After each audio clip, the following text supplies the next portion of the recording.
자, 오늘 말씀의 제목은 일곱 척대는 일곱 교인이라입니다. 요한계시록 1장 11절부터 20절까지입니다. 일곱 척대는 일곱 교인이라. 요한계시록 1장 11절부터 20절까지입니다. 자, 찾았죠? 네, 함께 공독하도록 하겠습니다. 시작. 이르되 내가 보는 것을 그 마리에 서서 에베소, 서머나, 버가모, 두아디라, 사대, 필라델비아, 라오디게아 등 일곱 교회에 보내라 하시기로 몸을 돌이켜 나에게 말한 음성을 알아보이고 돌이킬 때에 일곱 금촛대를 보았는데 촛대 사이에 인자 같은 이가 발에 의리는 옷을 입고 가슴에 금띠를 띠고 그의 머리와 그의 희가 흰 양털 같고 눈 같으며 그의 눈은 불꽃 같고 그의 발은 푸른 뿔에 달려난 빛난 주석 같고 그의 음성은 많은 물소리와 같으며 그의 오른손에 일곱 별이 있고 그의 입에서 좌우에 날선 금이 나오고 그 얼굴은 해가 힘있게 비치는 것 같더라. 내가 볼 때에 그의 발 앞에 엎드려져 죽은 자같이 되매 그가 오른손을 내게 뻗고 이르시되 두려워하지 말라. 나는 처음이요 마지막이니 곧 살아있는 자라. 내가 전에 죽었었노라. 볼지어다 이제 세세토록 살아있어 사망과 음부의 열쇠를 가졌노니 그러므로 내가 본 것과 지금 있는 일과 장차 될 일을 기록하라. 내가 본 것은 내 오른손의 일곱 별의 비밀과 또 일곱 금촛대라. 일곱 별은 일곱 교회의 사자요 일곱 촛대는 일곱 교회니라. 일곱 촛대가 뭐라고 합니까? 일곱 교회입니다. 계시록에서 나타나는 일곱 교회라는 말은 세대주의자들이 주장하는 것처럼 각 세대별로 나누어서 그 세대의 특징으로 나타날 교회의 형편, 각 세대별로 나타날 교회별의 현저한 타락한 특징들을 나타낸 그러한 표적, 상징적 의미가 나옵니다. 일곱이라고 하는 말은 모든 것, 전부를 이야기합니다. 완전수입니다. 교회란 주님이 피로 사신 몸인데 음부의 권세가 이기지 못하는 성격을 가진 죄가 끼어들 수 없는 성격을 가진 주님의 몸입니다. 이 땅 전체에 흩어져 있는 주님의 몸을 이루는 교회를 말합니다. 즉 영적으로 이 땅과 천상의 교회 전부를 두고 하는 말이 교회입니다. 그러니까 일곱 교회라는 말은 완전한 교회 그런 뜻입니다. 이해하셨습니까? 이 완전한 교회가 본문에서 나타난 일곱 촛대라는 거예요. 그런데 이런 주님의 교회가 어떤 성격을 가졌다고요? 죄가 끼어들 수 없는 정체성을 가졌습니다. 교회는 죄가 끼어들면 안 된다 그 말입니다. 예수님이 마태, 마가, 누가, 요한 사복음서에서 몇 번이나 교회라는 말을 사용하셨을까요? 교회라는 단어가 3번 나옵니다. 절수로는 2절밖에 안 됩니다. 그것도 마태복음밖에 안 나옵니다. 마태복음 15장에 한 번, 16장에 한 번, 18장에 한 번 나옵니다. 그러니까 교회라는 말이 그렇게 흔한 말이 아닙니다. 그런데 실제로는 흔합니까? 흔하지 않습니까? 아주 흔합니다. 흔하다 보니까 뭐도 많다? 오해도 많습니다. 귀한 말을 흔하게 쓰니까 교회라는 말을 별 가치 없이 쓴다 그 말이에요. 그냥 사람만 모이면 뭐라고 한다? 교회라 부르는 거예요. 여기서부터 잘 들으셔야 됩니다. 정체성이 죄덩어리인 인간 우리들입니다. 정체성이 죄덩어리인 우리로서는 그러니까 죄성을 가진 자, 죄를 가진 자가 교회로 들어옴으로써 우리 전체가 뭐가 된 겁니까? 죄덩어리가 됐잖아요. 예? 죄덩어리가 다 뭐였으면 죄덩어리죠.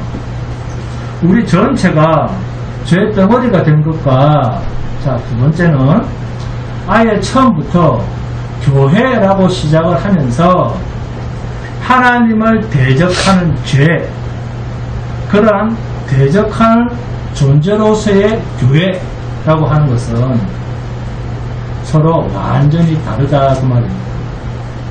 잘 들으세요. 주님이 죄가 끼어들 수 없는 교회를 두시고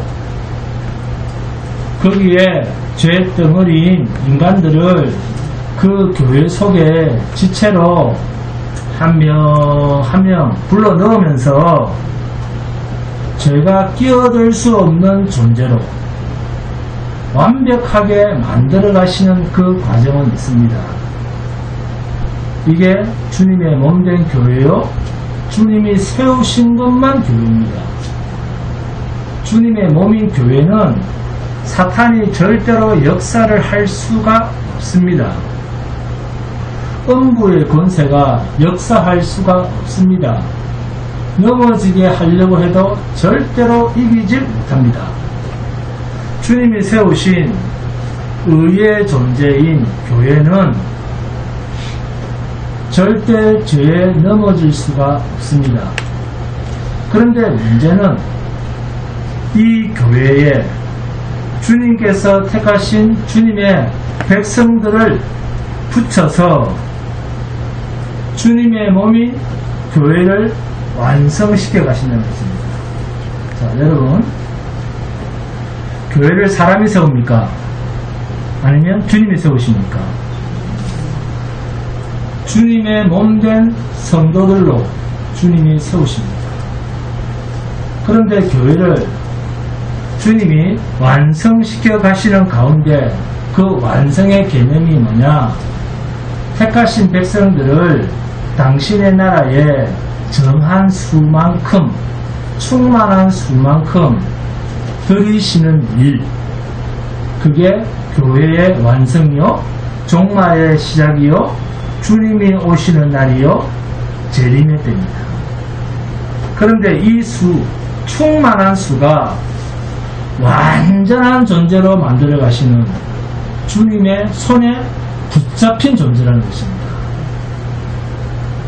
교회라고 하는 말을 우리는 너무 흔하게 쓰는데 정작 예수님은 그 교회라는 이야기를 흔하게 썼다 아니면 너무 귀한 의도로 썼다. 어느 쪽입니까? 너무 귀한 의도로 교회라는 말을 사용하셨습니다. 그런데 이 교회를 주님은 세상에 두셨다, 하늘에 두셨다. 세상입니다. 그래서 눈에 보인다, 안 보인다? 보입니다. 교회는 주님이 세우십니다. 그런데 어디에 세우셨다고요? 지금? 세상입니다. 그러면 음부의 권세가 이기지 못하는 교회를 주님은 왜 세상에 두셨을까요? 왜 세상에 세우셨을까요? 네? 우리는 교회를 다녀도 세상 유혹에 팍팍 쓰러지는데 툭 건너면 바로 넘어가잖아요. 툭 건너면. 내가 예수 믿은 지 30년 되고 툭 건너면 바로 넘어가잖아요. 그렇게 픽픽 쓰러지는데, 그런데도 주님은 당신의 몸된 교회를 왜 세상에 세우셨을까요? 왜? 세상 속에 있는 자기 백성들을 불러 모으시기 위해서입니다. 세상 속에 있는 자기 백성들을 불러 모으기 위해서. 그래서 그 교회는 세상 곧 죄의 근원인 마귀를 이기지 못하는 성격을 가지고 있습니다. 자, 그러면 세상 속에 있는 택하신 백성들은 죄에 찌들려 사는 존재일까요? 아니면 아예 죄와는 상관없이 의롭게 사는 존재일까요? 죄에 찌들려 사는 거예요. 이런 그들을 주님은 죄와 상관없는 공동체, 주님의 몸된 교회로 불러들이시는 거예요. 그러면 불러들이시는, 주님의 피로 사신 교회로 불러들이시는 그 순간부터 그 신자는, 그 신자에게는 어떤 일이 벌어지겠습니까? 우리를 주님께서 거듭난 자, 새 사람으로 만들어가기 때문에 또 우리가 알아야 할 것은 사탄보다 주님이 더 열심히 일하신다는 거예요. 뭐보다? 마귀보다. 마귀보다 주님이, 귀신보다 주님이 더 열심히 일하시기 때문에 사탄도 주님을 이 열심을 못 이기는데, 하물며 우리가 주님을 이기겠다, 못 이기겠다? 못 이깁니다. 주님은 주무시지도 않잖아요. 그러니까 못 이기는 거예요. 안 자는 사람을 어떻게 이깁니까? 여러분이 주님 여기 아파요, 저기 아파요, 이거 힘들어요, 저거 힘들어요 해도 주님 뜻대로 하십니다. 그러니까 택하심을 받은 백성이 죄가 끼어들 수 없는 교회로 소속이 된 그날, 그때부터 우리 성도의 옛 사람은 야곱처럼, 야곱이 뭐랬습니까? 마지막에 바로왕 앞에서 험한 세월을 보냈나이다 라고 하는 그 죽음의 길로 마구마구 달려가는 거예요. 죄와 깊은 관계를 가진, 죄와 뗄래야 뗄 수 없는 옛 사람이 완전 박살, 작살이 나는 것을 보면서 뭘 느낀다, 우리 성도는? 아, 내가 교회라고 하는 이 거룩한 집단에 붙잡혀 있구나, 예수와 한 몸이 되었구나 하는 것을 느끼고 아셔야 됩니다. 어디에 있는 교회가요? 세상에 있는 교회. 세상에 무엇에 둘러싸여 있다? 죄입니다. 죄로 쌓여져 있는 세상 속의 교회가 죄와 상관없는 존재로 있다. 이거 생각해 보세요. 세상이 온통 죄 덩어리인데 그 속에 교회가 있어요. 뭐와 상관없는, 죄와 상관없는 교회로 있다니까요. 그러려면 누가 교회를 보호해야 된다? 주님이 만들고 주님이 절대적으로 지키고 보호하시지 않으면 안 되는 존재가 교회요 성도입니다. 그러니까 교회는, 여러분, 교회를 교회되게 합시다 그러면서 시정을 인간이 만들어가고 고쳐가고 바로 세워가고, 자, 이런 것을 이제 진리의 말씀으로 비춰보니까 어떻습니까? 맞는 말입니까? 얼토당토 안 되는 말입니까? 얼토당토 안 되는 말입니다. 그러면 누가 하시는 영역이다? 주님이 하시는 영역입니다. 여기 교회라고 하는 것이 구약으로 말하면 이스라엘입니다. 어디까지? 하나님이 이스라엘을 어떻게 교회되게 하시던가요? 출애굽을 시켰습니다. 홍해 바다에서 세례까지 시켰습니다. 이제 망할 수가 없습니다. 망할 수가 없게 되었어요. 그런데 어떻게 되었습니까? 광야에서 다 죽여버리지 않습니까?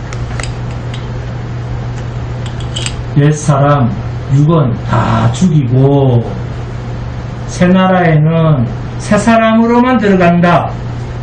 이게 출애굽을 시켜서 40년간 광야에서 다 죽여버린 사건입니다. 출애굽기는 전부 교회에 대한 이야기입니다. 교회는 죄와 상관이 없어야 됩니다. 본문 20절입니다. 내가 본 것은 내 오른손에 7별의 비밀과 또 7 금촛대라. 7별은 7 교회의 사자여 7 촛대는 7 교회니라. 네? 7 촛대는 7 교회니라. 요한이 일곱 금촛대를 봤는데 그 일곱 금촛대를 보는 순간 촛대 사이에 누가? 예수님, 인자 같은 이가 다니고 있습니다. 교회는 주님이 지키고 계신다는 거예요. 교회는 주님이 만드시고 주님이 지키시고 주님이 완성시켜 가십니다. 주님의 피로 세우신 주님의 교회는 절대로 죄와 상관이 없습니다. 왜? 주님이 지키고 계시기 때문에. 그러면 죄와 상관이 있는 우리의 옛사람이 죄와 상관이 없는 주의 몸된 지체로 부름을 받을 때 반드시 주님은 우리를 무엇과 무엇으로 분리를 한다? 죄덩어리인 옛사람과 죄와 상관이 없는 새 사람으로 분리시키는 작업을 우리 안에서 반드시 시행하신다는 거예요. 할렐루야. 아멘 안 나오죠? 새 사람 되기 싫은가 봐. 이것이 교회가 세상에 존재하는 이유입니다. 왜 교회가 세상에 있어야 되느냐? 옛 사람과 새 사람을 분리하는 시간이 필요하기 때문입니다. 옛 사람과 새 사람을 분리시키는 거룩한 시간이 필요하다는 거예요. 그러니까 세상에 길들여진 우리의 이 옛 사람이 죄와 상관이 없는 하늘나라에 끼어드는 순간에 분리 작업, 옛 사람을 죽이는 작업들이 시작이 된다는 겁니다. 그런데 아직까지도 많은 교인들이 이 죽어가는 육체가 잘 되고 이 육체를 붙잡는 것을 뭐라고 한다? 복이라 하고 하나님의 축복이라고 말하고 있다는 거예요. 이런 자들이 다 가짜요 사탄의 공해입니다. 만약 육체가 잘 되는 것이 복이라고 한다면 그러면 예수님은 뭐예요? 예수님은 정말 죽지 말아야 할 죽음을 할 일 없이 죽으신 분밖에 안 됩니다. 주님은 이 세상의 정체를, 그러니까 마귀의 정체를 이 세상과 인간의 죄됨을 드러내기 위해서 죽으셨는데 말입니다.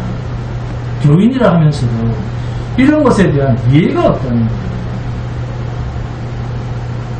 십자가에서 가장 큰 고통으로 주님이 죽으셨다는 말은 세상으로부터 우리 모든 교회는 핍박의 대상이고 존경의 대상이 될 수 없다는 세상에 있는 교회, 성도의 정체성에 대한 선언입니다. 구약에서 이스라엘의 존재를 하나님이 말씀하셨듯이 오늘 이 땅에 교회가 있는 이유도 동일합니다. 하나님께서 이스라엘이 이 땅에 있는 존재 이유가 뭐라고 했습니까? 이스라엘이 왜 이 땅에 있습니까? 너희는 열국 가운데 무엇이 되고? 제사장 나라가 되고 있습니다. 제사장 나라가 뭡니까? 죄로 말미암아 희생제물을 바쳐야 된다. 죄인이 되었다는 것을 고백하는 대표 주자들이다 그 말입니다. 죄인을 고백하는 대표들이에요. 대표 나라. 이것이 이스라엘이 세상에 존재하는 이유입니다. 하나님 앞에서 긍휼과 자비와 사랑을 그리고 은혜를 구할 수밖에 없는 존재라는 것입니다. 이게 교회입니다. 하나님이 아니면 나는 살 수가 없습니다 하는 것을 만천하에 선포하며 살아야 되는 자들을 대표 나라로 이스라엘을 두셨다 라는 말이 제사장 나라라는 뜻입니다. 출애굽기 19장 6절입니다. 너희가 내게 대하여 제사장 나라가 되며 거룩한 백성이 되리라. 너는 이 말을 이스라엘 자손에게 전할지니라. 네? 이 제사장 나라는 율법을 따라 사는 삶입니다. 왜? 율법은 자신과 모든 세상을 그리고 죄를 드러내놓는 유일한 거울이기 때문에. 아멘. 로마서 3장 19절 20절입니다. 율법의 역할이 나옵니다. 우리가 알거니와 무릇 율법이 말하는 바는 율법 아래에 있는 자들에게 말하는 것이니 이는 모든 입을 막고 온 세상으로 하나님의 심판 아래에 있게 하려 함이라. 그러므로 율법의 행위로 그의 앞에 의롭다 하심을 얻을 육체가 없나니 율법으로는 죄를 깨달음이니라. 네? 율법으로는 심판을 당할 수밖에 없는 죄인이라는 것을 율법을 행함으로 자신의 악한 본성을 고발당하는 거예요. 자, 생각을 해보세요. 율법을 받고 그 율법을 행하는 그 이스라엘이 하나님 앞에서 죄인으로 드러났다. 그러면 자, 그 나머지 나라 열국은 다 뭐다? 두말할 여지도 없이 죄인의 나라, 죄인들이다 그 말입니다. 그 말 아닙니까? 그러니까 결국 이스라엘이 세상에 있는 것은 온 세상으로 하여금 하나님 앞에서 죄인으로 드러나라고 그 대표 주자로 둔 게 이스라엘이다 그 말입니다. 이 사실을 오해했기 때문에 바리새인들이 자기들의 의로 예수님을 십자가에 못 박아 죽인 거예요. 오늘날의 교회도 이 목적 때문에 세상에 존재를 합니다. 그렇다면 교회는 세상 앞에서 무엇을 자랑해야 된다? 그러면 교회가 세상 앞에서 거룩한 척 하고 있어야 됩니까? 죄를 자랑해야 된다. 교회는 세상 앞에서 죄를 자랑해야 된다. 이 말이 역설적으로 누구를 자랑한 것이다? 죄 문제를 해결하신 십자가 예수를 자랑하는 것으로 접촉이 된다 그 말입니다. 그러니까 교회가 이 땅에 있는 것은 죄에 대한 것을 분명하게 드러내는 일입니다. 거룩한 모습을 드러내는 일이 교회가 아니라니까요. 이 거룩한 자가 누가 있는데 그 거룩을 드러냅니까 우리가?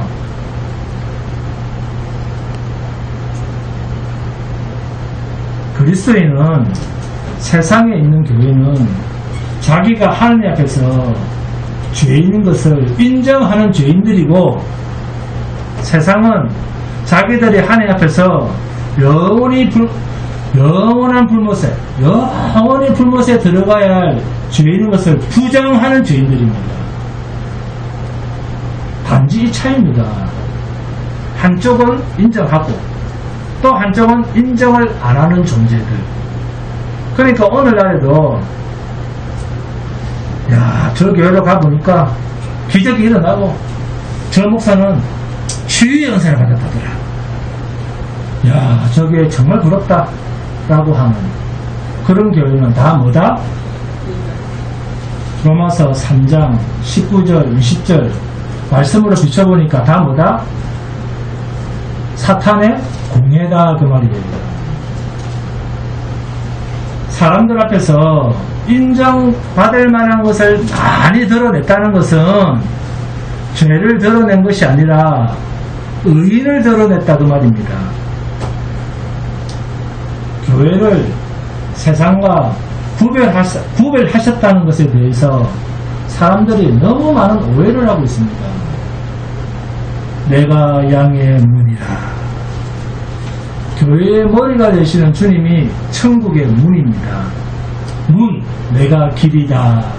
어디에 있는 길? 영원한 나라로 들어가는 대문이고 길이다. 할렐루야. 우리의 이 육이 깨어져야 들어갈 수 있는 나라입니다. 그러니까 세상에서 내가 최소한 이 정도는 살아야 된다. 내가 이만큼은 더 살아야 된다. 이만큼은 더 벌어야 된다. 내가 이 정도는 돼야 되잖아. 내 체면에. 이런 것을 주님은 여지없이 우리를 속에서 깨어가고 계신다니까요. 뭘? 내 꿈을 깨고 하나님의 꿈을 심는 것이 주님의 일입니다. 우리가 쌓으려고 하는 성공을 하나님은 허물고 계신다니까요. 절대로 주님이 세우신 교회는 고칠 것도 다듬어야 할 것도 없습니다. 왜? 변질이 없기 때문에. 영원한 의의 공동체입니다. 그러니까 우리를 고치시지 교회를 고치시는 게 아니에요. 교회란 주님의 몸이라니까요. 주님이 피로 사신 교회는 처음부터 무형교회입니다. 우리 눈에 안 보여요. 음부의 권세가 처음부터 이기지 못하는 완전한 교회입니다. 완벽한 교회. 이런 교회에 대한 바른 개념이 서지 않으면 뭐가 됩니까? 교회가 슈퍼마켓이 되는 거예요. 우리 교회 잘 돼. 우리 교회 성도가 우리 교회. 교회가 장사하는 데입니까? 라오디게아 교회. 그게 무슨 교회고? 주님한테 이럴까? 욕먹는 교회가. 무슨 교회고? 이렇게 생각을 하게 된다는 거예요. 바로 그런 교회. 차지도 듣지도 않는 자를 주님이 내치시고 완전한 주님의 의의 공동체로 들어올 자들로 만들어 가시겠다는 주님의 의지의 표현이지, 그리고 표현이자 천명입니다. 그러니까 주님이 피로 사신 교회라고 한다면 망할 이유가 있다 없다? 전혀 없습니다. 그러니까 에베소 교회 사자에게 편지하기를, 이 말 있죠? 여기에는 다분히 주님의 소망 어린 메시지가 담겨 있는 거예요. 내가 어떻게 너희를 완전한 존재로 만들겠다라고 하는 주님의 열심히 담겨 있는 메시지입니다. 성경이 말하는 교회는 주님의 몸입니다. 그 교회는 유형교회도 참교회, 유형교회도 참교회, 이런 식으로 둘로 나눠질 수가 없는 하나의 공동체입니다. 교회는 하나라니까요. 그런데 이 둘로 나누어질 수 없는 하나의 공동체라고 하는 것이 참 어렵습니다. 얼마나 어려운가? 이 하나라고 하는 말이 얼마나 어려운가? 이 하나라고 하는 개념만 목사들이 잡혀있어도 네 교회 내 교회로 싸우지 않습니다. 창세기 봅니다. 창세기 2장 21절에서 25절입니다. 창세기 2장 21절에서 25절입니다. 함께 공부합니다. 창세기 2장 21절에서 25절. 창세기 2장 21절에서 25절입니다. 시작. 여호와 하나님이 아담을 깊이 잠들게 하시니 잠들매 그가 그 갈빗대 하나를 취하고 살로 대신 채우시고 여호와 하나님이 아담에게서 취하신 그 갈빗대로 여자를 만드시고 그를 아담에게로 이끌어 오시니 아담이 이르되 이는 내 뼈 중에 뼈요 살 중에 살이라 이것을 남자에게 취하여선즉 여자라 부르리라 하니라. 이러므로 남자가 부모를 떠나 그의 아내와 합하여 둘이 한 몸을 이룰지로다. 아담과 그의 아내 두 사람이 벌거벗었으나 부끄러워하지 아니하니라. 여기서 중요한 구절이 24절 25절입니다. 둘이 한 몸을 이룰지로다. 몸이라고 하는 것은 하나인데 남자와 여자, 남편과 아내, 부부가 한 몸이랍니다. 자, 이것을 수학적으로 정리하실 수 있습니까? 불가능합니다. 그런데 이것을 정리할 수 있는 유일한 방법이 25절에 나옵니다. 아담과 그의 아내 두 사람이 벌거벗었으나 부끄러워하지 아니하니라. 이 아담이 누구의 표상이라고요? 예수 그리스도의 표상입니다.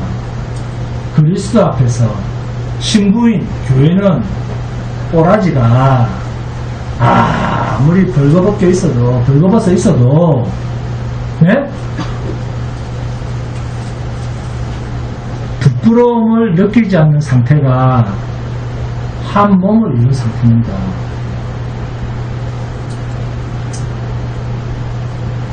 그러니까 자기가 죄인인 것을 알면서도 부끄럽지 않는 이유는 신랑 되시는 그리스도 안에서 그 죄의 문제가 다 해결이 되어진 것을 인정하는 자만이 부끄러움이 없는 상태다 그 말이에요.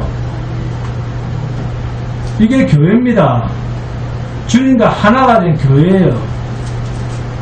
그런데 이 사실 하나는 알아야 됩니다. 주님이 피로 사신 교회의 지체로 완전한 의를 이루는 주님의 몸으로 부름을 받은 우리 자신을 주님이 한 사람 한 사람 의로운 공동체 속의 일원으로 만들어 가시는 개혁과 갱신과 고쳐가심의 과정은 있다는 것입니다. 주의 의로운 교회에 맞도록 우리를 고치십니다. 그런데 고치신다는 것이 뭡니까? 여기서 고치신다, 죽이신다는 거예요. 죽이신다. 뭐를요? 김지숙 지사님 뭐를 죽인다고요? 우리의 옛사람을. 아멘? 이러한 의미에서 개혁과 갱신과 고치심입니다. 이렇게 고침받고 고쳐진 자들이 함께하는 것을 뭐라고 한다? 주님이 피로 사신 교회라, 성도라. 영화롭게 되는 거예요. 그 마지막이. 그러니까 주님의 교회라고 하는 것은 주님이 고쳐가시고 계시는 자, 고치시는 자라는 말입니다. 그러면 아니 목사님, 항상 주님이 고쳐가고 계신데, 그리고 고칠 것이 남아 있는데 그걸 어떻게 완전한 교회라고 할 수 있습니까? 예. 그래서 주님의 시간은 뭐라고요? 우리 인간의 눈에서 보면, 우리가 성도를 바라보면 고칠 것도 많고, 예? 또 주님이 고쳐가고 계시고, 아니, 예? 완성도 안 된 저런 사람을 어떻게 성도라고 부를 수 있습니까? 어떻게 교회라고 부를 수 있어요? 이 질문이에요 지금. 이게 인간의 시각입니다. 그런데 주님은 어떤 분이시다? 과거도 현재도 미래도 없는 영원한 현재라고 하시잖아요. 영원한 현재. 그러니까 완성된 존재라는 거예요. 하나님이 계획하시면 이미 완성된 거랑 똑같은 의미를 가집니다. 그래서 성도라고 부르는 거예요. 왜? 실패하실 수 없는 분이시기 때문에. 아멘? 전지전능입니다. 무소부재입니다. 무시무정입니다. 회전하는 그림자도 없습니다. 계획하셨으면 끝난 일이기 때문에. 아멘? 성도, 교회는 그리스도의 죽으심과 연합, 다시 살아나신 영광스러운 부활과 연합, 이게 교회요 성도입니다. 본문 20절입니다. 내가 본 것은 내 오른손에 7별의 비밀과 또 7금촛대라. 7별은 7교회의 사자여 7촛대는 7교회이라 하면 7교회는 7촛대라고 합니다. 이 촛대가 본문 13절에서 보니까 촛대 사이에 인자 같은 이가 발에 끌리는 옷을 입고 가슴에 금띠를 띠고 왔다 갔다 하고 계시다. 이 촛대가 출애굽기를 보니까 어디에 있는 물건이었다? 성소에 있는 물건입니다. 이 성소에 있는 물건이 어디에 가장 가까이 있는 물건이다? 언약궤가 있는 지성소로 들어가는 커튼 바로 앞에 있습니다. 즉 성전 안에 있다고 말입니다. 자, 그러면 교회라고 하는 이 존재가 어디 안에 있다? 성전 안에 있다. 할렐루야. 이 성전 안에 있음으로써 누리는 특권이 뭐였습니까? 마태복음 12장 1절에서 8절입니다. 여기서의 주제는 안식일에 대해서가 아니라 성전 안에서가 주제입니다. 함께 공독합니다. 마태복음 12장 1절에서 8절입니다. 마태복음 12장 1절에서 8절입니다. 마태복음 12장 자 1절에서 8절. 자, 큰 소리로 함께 공독합니다. 시작. 그때에 예수께서 안식일에 밀밭 사이로 가실새 제자들이 시장하여 이삭을 잘라 먹으니 바리새인들이 보고 예수께 말하되 보시오 당신의 제자들이 안식일에 하지 못할 일을 하나이다.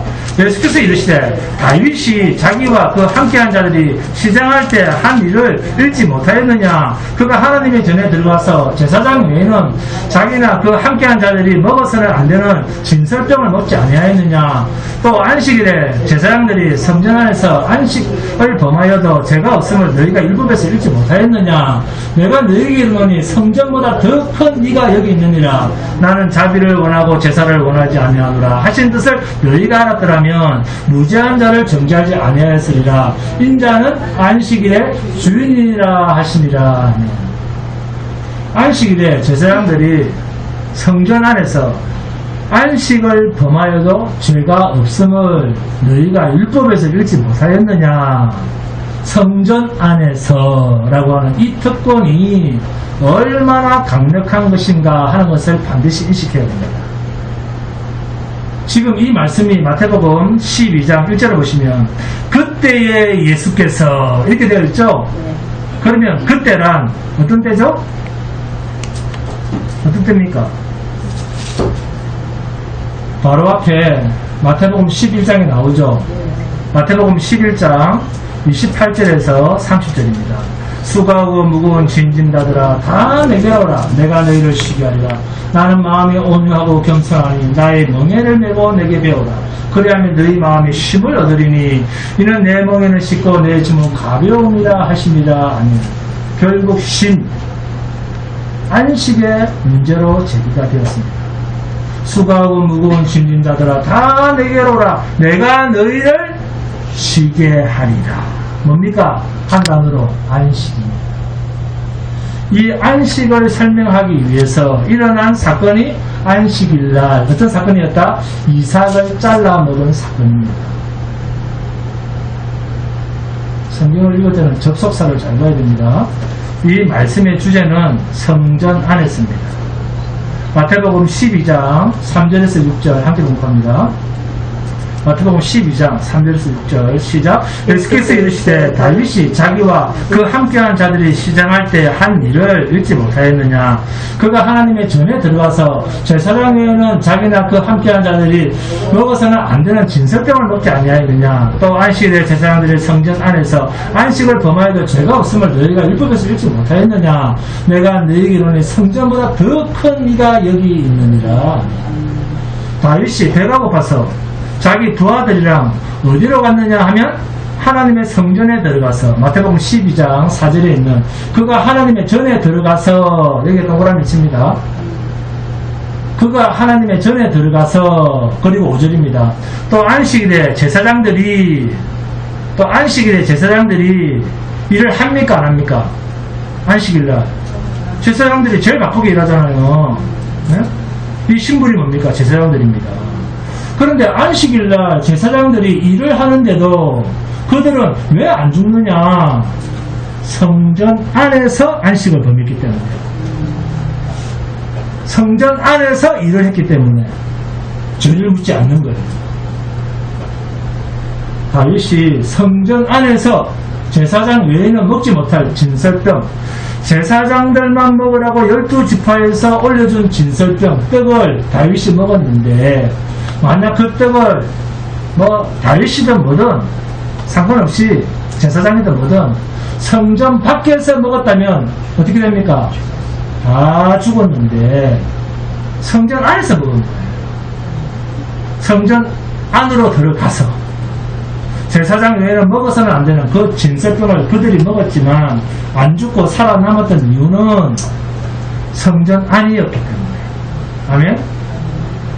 그래서 마태복음 12장 6절에 성전보다 더 큰 이가 여기 있느니라 라는 말은 성전의 실체, 예수님 자신, 그 성전의 그림자가 실체를 말해주는 것은 바로 성전 되시는 주님 자신을 말씀하시는 것인데, 그러므로 너희가 내 안에 있으면 당연히 어떤 죄가 있을지라도 너희에게는 죄를 묻지 않는다. 이게 바로 요한계시록 1장에서 뭡니까? 교회. 이 교회를 말하는데 보니까 촛대 사이로 그 촛대가 어디에 있는 것이다? 성전 안에 있는 것이다. 그 말입니다. 그 7 촛대가 뭔데? 주님이 피로 사신 모든 교회가 성전 안에 있는 거예요. 예수 그리스도 안에 있는 거예요. 그리스도 예수 안에 있는 겁니다. 그러니 망할 수가 없죠. 그리고 성전에서 가장 중요한 것은 하나님의 약속을 담은 언약궤입니다. 언약궤가 없으면 성전이다 성전이 아니다. 성전이 아닙니다. 그래서 계시록 1장에 있는 성전에 있는 7 금촛대 인자 같은 이라고 하는 말은 언약의 실체, 하나님의 약속의 실체이신 예수 그리스도를 말합니다. 그러니까 요한계시록을 인간 구원으로만 자꾸 인간 중심으로만 해석해서는 안 됩니다. 그 이유가 요한계시록의 중심은 전부 하늘의 성전, 언약궤가 되시는 예수 그리스도가 중심입니다. 그래서 요한계시록 1장 1절이 뭐라고 시작합니까? 요한계시록 맨 처음에 뭐라고 시작합니까? 예수 그리스도의 계시라. 창세기 1장 1절은 뭐라고 시작합니까? 태초에 하나님이 천지를 창조하신다. 계시록에서는 예수 그리스도의 계시라. 이렇게 시작을 했는데 끝을 가보면 하늘 성전에 가는 이야기입니다. 그걸로 끝이 나는 거예요. 계시록. 성경의 끝이 나는 겁니다. 하늘의 성전으로 끝이 나는 거예요. 하늘 성전의 핵심은 뭐다? 하나님의 약속 상자 예수 그리스도. 언약궤의 입고로 예수 그리스도. 언약궤라고 하는 것은 예수 그리스도를 상징하는 그림자입니다. 자, 확인합니다. 요한계시록 11장 19절입니다. 함께 읽어봅니다. 요한계시록 11장 19절.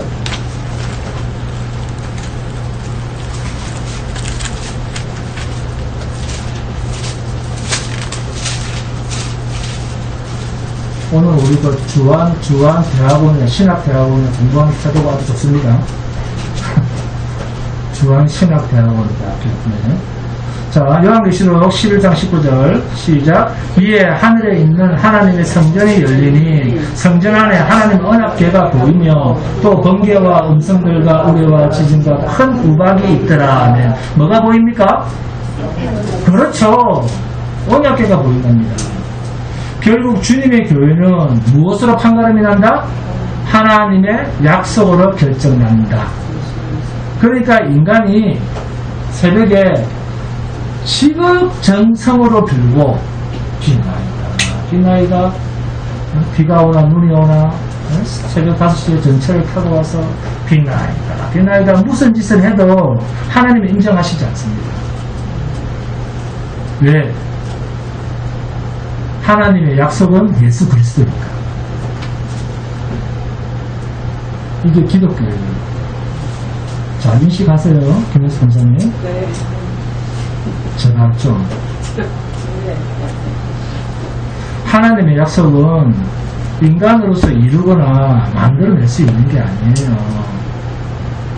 하나님의 성전은 반드시 하나님에 의해서 세워지고, 하나님에 의해서 세워진 성전은 반드시 인간이 세운 성전을 공격하면서 하나님의 하나님 되심을 드러내는 것으로 존재합니다.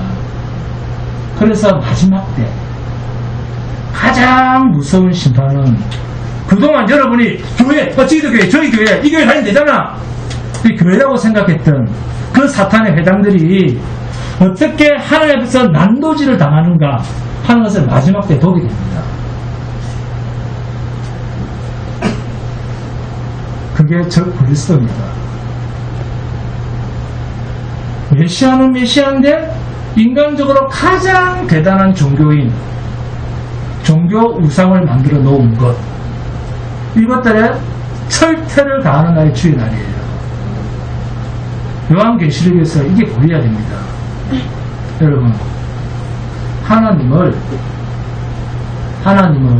인간이 세워가는 것, 이게 사탄의 회당이요, 저 그리스도라니까요. 자, 그러면 주님이 세우신 교회와 인간이 세운 교회와의 차이점이 뭡니까?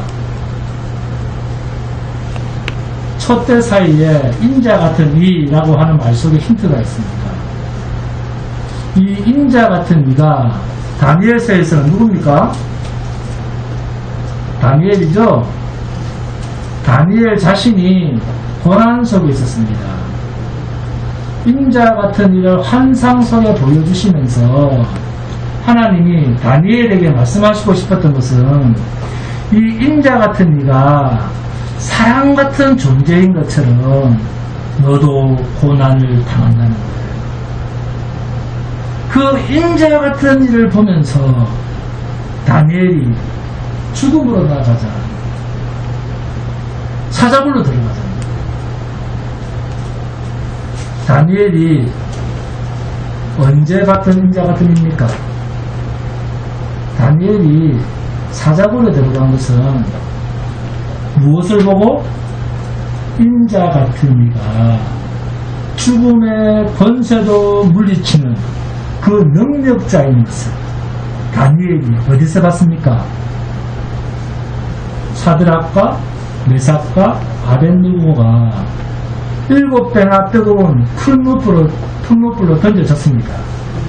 그런데 다니엘이 보니까 몇 명이었습니까? 4명이었습니다. 그러면 그 한 사람이 누구였습니까? 누굽니까? 인자 같은 분입니다. 그분, 그 죽음의 자리에서 세 사람을 보호하고 있더라는 거예요. 그것을 봤기 때문에 다니엘이 굶은 사자굴에 던져짐을 당해도 하나님께서 건져내신다는 믿음이 있었기 때문에 던져지는 거예요. 아무렇지도 않은 것이죠. 벌벌벌 떨지도 않습니까? 그냥 들어가는 거예요. 이 인자 같은 이가 고난을 겪으신 분 예수 그리스도입니다. 그래서 이 인자 같은 이가 요한계시록 1장 18절에서 곧 살아있는 자라 내가 전에 죽었으노라. 할렐루야. 인자 같은 이는 죽음이라는 고난을 겪었던 경험이 있는 분을 뜻합니다. 자, 그러면 주님이 세우신 교회와 인간이 세운 교회는 여기서 극명하게 드러납니다. 주님이 세우신 교회는 무엇과 같이 존재한다? 인자 같은 이로 존재한다. 성도는 인자 같은 이로 이 세상에 존재를 합니다. 이 꼴은 뭡니까? 고난과 함께 존재하는 성도 교회입니다. 이게 사람이 세운 교회와는 다른 정체성입니다. 똑바로 인식하시기 바랍니다. 그래서 요한계시록 1장 9절에서 나 요한은 너희 형제요 예수의 환난과 동력이 나옵니까? 돈 벌었다는 얘기 나와요. 예수의 환난과 나라와 참음에 동참하는 자라. 하나님의 말씀과 예수를 증언하였음으로 말미암아 반모라 하는 섬에 있었더니 어디 호텔에 갈 때 합니까? 섬에 잡혀갔다는 거죠. 한마디로 뭡니까? 고난당하고 있는 사도 요한 아닙니까? 주님이 세우신 교회는 반드시 주님에 의해서 완성이 됩니다. 그런데 그 속에 담겨있는 지체들은 무엇을 통과한다? 그렇죠. 고난이라고 하는 죽음을 반드시 통과하면서 완전한 교회의 지체로 완성되어 간다. 이게 주님이 세우신 교회입니다. 그런데 인간이 세운 교회는요, 여러분 많이 내세요. 그럼 30배, 60배, 100배 하늘에서 갖다 줍니다. 고난을 쏙 빼버리고 기도합시다. 주여 이 고난을 얻게 하여 주시옵소서. 이 고통을 얻게 하여 주시옵소서. 쏙 다 빼버리고 전부 다 부귀영화, 자유, 행복, 비전, 온갖 꿈 이야기, 자기 이야기로 다 채우고 고난을 빼버립니다. 그럼 또 그런 대로 좋아요. 몰려옵니다. 또 정신이 있는 사람들인지 없는 사람들인지 교회라 하지 말고 정신병원처럼 해야 되는지 모르겠어요. 주님이 세우신 교회는 이 세상이 절대로 좋아하지 않는 모습으로 아이고 저런 데 나 가기 싫어. 그런 모습으로 존재하고 완성시켜 갑니다. 그래서 계시록 2장부터는 뭐가 나옵니까? 계시록 2장부터 교회에 대한 책망이 등장을 하는 거예요. 그래서 2장부터 보면 전부 다 교회에 대한 책망이 나오잖아요.